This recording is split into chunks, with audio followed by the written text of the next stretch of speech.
धाकड़ खबर, बेखौफसुमा बेबाक अंदाज। धाकड़ खबर के न्यूज रूम से मैं आपके साथ हूं अकरम रईस खान। यूं तो आप लोग जानते हैं कि धाकड़ खबर अदालतों से जुड़ी हुई खबरों का एक अलग से बुलेटिन आपके सामने रखता है, जिसका नाम है कोर्ट संबंधित खबरों का ताज़ा बुलेटिन। हालांकि सच बात यह है कि पिछले करीब 1-1.5 महीने से ये बुलेटिन धाकड़ खबर आपके सामने नहीं रख रहा है, लेकिन बीच बीच में कुछ खास खबरें जो अदालतों से जुड़ी हुई होती हैं उन्हें विशेष तौर पर आपके सामने रखता है। तो उसी क्रम को आगे बढ़ाते हुए खास खबर से आपको रूबरू कराने जा रहा हूं, जो सुप्रीम कोर्ट से आ रही है। सुप्रीम कोर्ट में आज CAA यानी कि सिटीजनशिप अमेंडमेंट एक्ट को लेकर एक सुनवाई हुई है। कहा गया है कि साहब मोदी सरकार जो 5 राज्यों के 13 जिलों में बसे हुए गैर मुस्लिमों को नागरिकता देने जा रही है, वो असल में नागरिकता देने के लिए CAA जो 2019 में बना है उस कानून का प्रयोग करने जा रही है। जबकि आप जानते ही हैं कि इस कानून का लगातार किस तरीके से विरोध पूरे देश में हुआ है और उसी के चलते अभी तक मामला ठंडे बस्ते में पड़ा हुआ है। इस कानून की नियमावली तैयार नहीं हुई है। तो इसके जवाब में केंद्र सरकार ने सुप्रीम कोर्ट में क्या कहा है और सुप्रीम कोर्ट ने इस पूरे मामले पे क्या कहा है, ये तमाम चीज़ें आपके सामने बारी बारी से रखने की कोशिश करेंगे। तो सबसे पहले चलते हैं खबर की तरफ।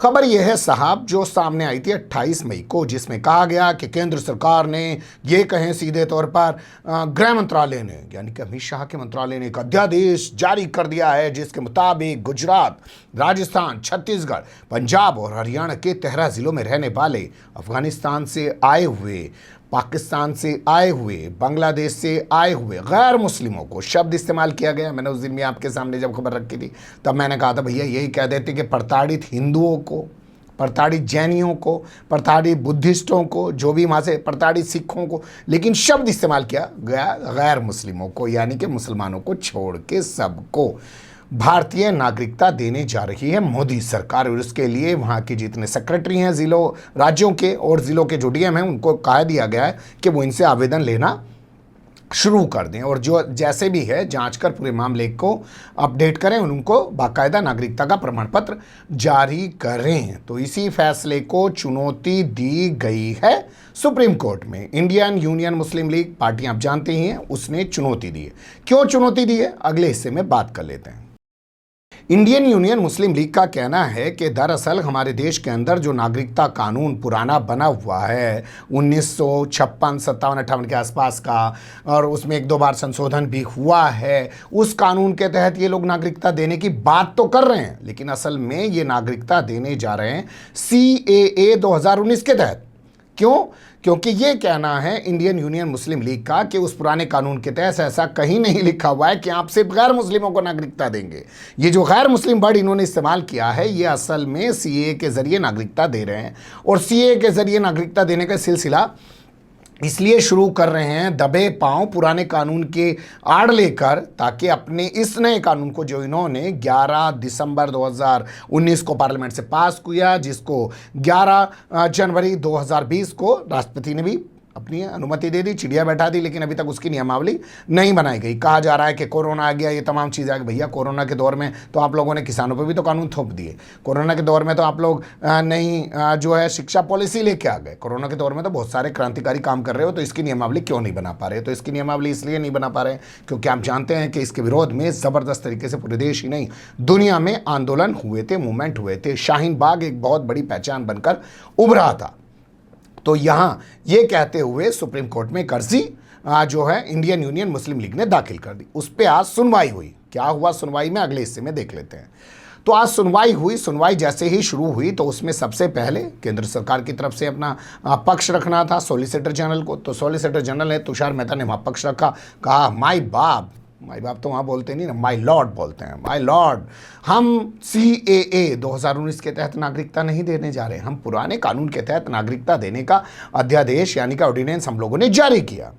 इस पर कपिल सिब्बल जो इंडियन यूनियन मुस्लिम लीग की तरफ से वहाँ मौजूद थे, उन्होंने कहा कि हमें सरकार के इस जवाब के बाद जवाब देने के लिए वक्त चाहिए। तो कहा जा रहा है कि अदालत ने 2 हफ्ते का वक्त दे दिया। तो बड़ी खबर यह है कि इंडियन मुस्लिम लीग की पिटीशन पर सुनवाई करते हुए सरकार अपना जवाब दाखिल कर चुकी है और उस पर अदालत ने 2 हफ्ते बाद की तारीख निर्धारित कर दी है। देखना दिलचस्प होगा जवाब दाखिल करने के लिए जो समय कपिल सिब्बल या यूं कहें सीधे इंडियन मुस्लिम लीग की तरफ से मांगा गया है, उसके बाद इंडियन मुस्लिम लीग किस तरीके की तैयारी के साथ सुप्रीम कोर्ट में आती है, क्योंकि सरकार तो सीधे मना कर रही है जी, हम तो सीए 2019 के तहत नागरिकता दे ही नहीं रहे जी। तो ये एक छोटा सा अपडेट था, लेकिन एक बड़ा अपडेट था। विस्तृत रूप से अगर आप इस खबर को देखना चाहते हैं तो पहले भी मैंने की है, आई बटन पे उसका लिंक लगवा देता हूं और डिस्क्रिप्शन में भी उसका लिंक लगवा देता हूं, आप जाके देख सकते हैं। मैंने बताया कि कैसे कैसे ये तमाम जो है प्रक्रिया आगे बढ़ रही है। 2016 में सबसे पहली बार ये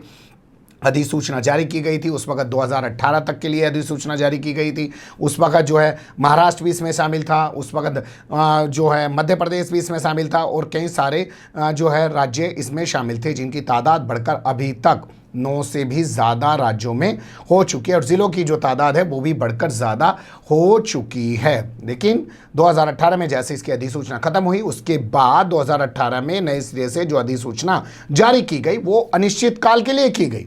लेकिन अब जब अनिश्चित काल के लिए की गई थी तो उसमें इस वक्त 3 साल बाद जाके अधिसूचना नए सिरे से जारी करने की क्या ज़रूरत थी? क्या ये संयोग है या प्रयोग है? क्योंकि आने वाले टाइम में लगता है पूरा चुनाव विकास के मुद्दे पे तो लड़ नहीं पाएंगे, हवा निकल चुके हैं, उस पर तो बेनकाब हो चुके हैं। किसी भी तरीके से करके शाम दाम दंड भेद हथकंडा अपना के चुनाव को हिंदू मुस्लिम का रूप देना है और उसी के लिए अध्यादेश में मेंशन किया गया गैर मुस्लिमों को नागरिकता देने वाली बात का जिक्र किया गया। अब बने रहेगा धाकड़ खबर के साथ, जैसे जैसे चीज़ें आती रहेंगी वैसे वैसे आपके सामने रखते रहेंगे। फिलहाल कमेंट्स के रूप में आप लोग अपनी राय दे सकते हैं, खबर को लाइक कर सकते हैं, चैनल को सब्सक्राइब कर सकते हैं और ज़्यादा से ज़्यादा हमारी खबरों को शेयर कर सकते हैं। फिर ऐसे ही किसी सुलगते हुए या उलझते मुद्दे लेकर मैं आपके सामने हूँगा हाजिर। फिलहाल अभी मुझे नहीं इजाज़त।